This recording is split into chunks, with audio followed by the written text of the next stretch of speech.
श्री सच्चिदानंद सद्गुरु साईनाथ महाराज की जय. வணக்கம் அன்பர்களே, இன்னைக்கு நம்ம அத்தியாயம் 22 கேட்க போகிறோம். நீங்கள் இன்னும் இதற்கு முன்னாடி இருக்கிற அத்தியாயங்களை கேட்கலையா? கவலை வேண்டாம், அதற்கான லிங்கை நான் இந்த வீடியோவோட டிஸ்கிரிப்ஷனில் கொடுத்துருக்கேன். உடனே போய் அதை கேட்டுட்டு அதுக்கப்புறம் இந்த அத்தியாயத்தை கேட்க ஆரம்பிங்க. திகம்பரா திகம்பரா ஸ்ரீ பாத வல்லப திகம்பரா. அத்தியாயம் 22. நாமதாரகன் சித்தமுனி பாதங்களை வணங்கி கைகளை கூப்பி, சுவாமி, குரு சரித்திரத்தை கேட்பதனால் என்னுள் குரு பக்தி பெருகி கொண்டிருக்கிறது. ஆகையால் இதற்கு பின்பு என்ன நடந்தது என்று கூறுங்கள் என வேண்டினான். நாமதாரகா, உனக்கு குருவின் கிருபை கிடைத்தது. குருவின் கதையை சொல்வதினால் எனக்கு புண்ணியம் கிடைத்தது.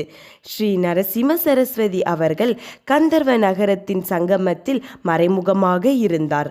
அங்கு பீமா, அமரஜ என்ற 2 நதிகள் சங்கமமாகி வடக்கு திசையாக செல்கின்றன. 2 நதிகள் சங்கமாகின்றதனால் அது பெருந்தளமாகிறது. அங்கு ஒரு அத்திமரம் இருக்கின்றது.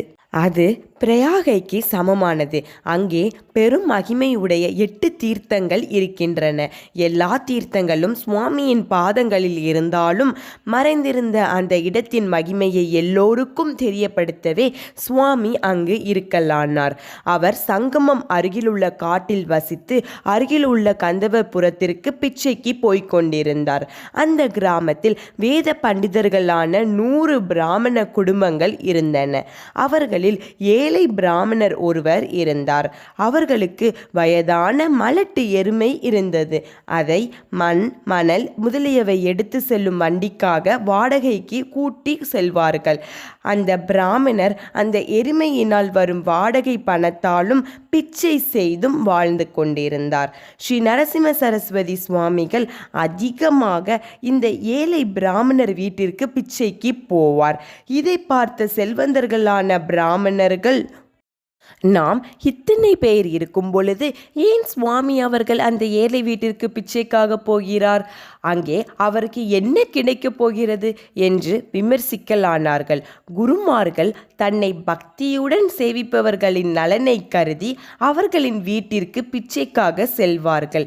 பக்தி இல்லாதவர்கள் பணக்காரர்களாக இருந்தாலும் அங்கு செல்ல மாட்டார்கள்.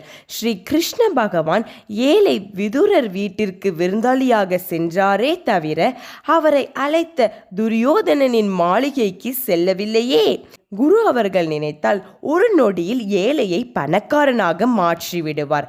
பிரம்மா எழுதியதை கூட மாற்ற வல்லமை வாய்ந்தவர் குரு மட்டுமே. அதிக வெப்ப காலமான வைகாசி மாத மத்தியான வேளையில் ஸ்ரீ குரு அவர்கள் அந்த ஏழை பிராமணர் வீட்டிற்கு சென்று பிச்சை கேட்டார். சுவாமியை பார்த்த அந்த பெண்மணி, சுவாமி, என் கணவர் ஊருக்குள் பிச்சைக்காக சென்றிருக்கிறார். அவர் வரும் வரை இந்த ஆசனத்தில் சற்று உட்காருங்கள் என்று பணிவுடன் வேண்டி ஒரு மனையை போட்டாள். அவர் அந்த மனையில் உட்கார்ந்து, அம்மா, உன் கணவர் வரும் வரை என்னால் காத்திருக்க முடியாது.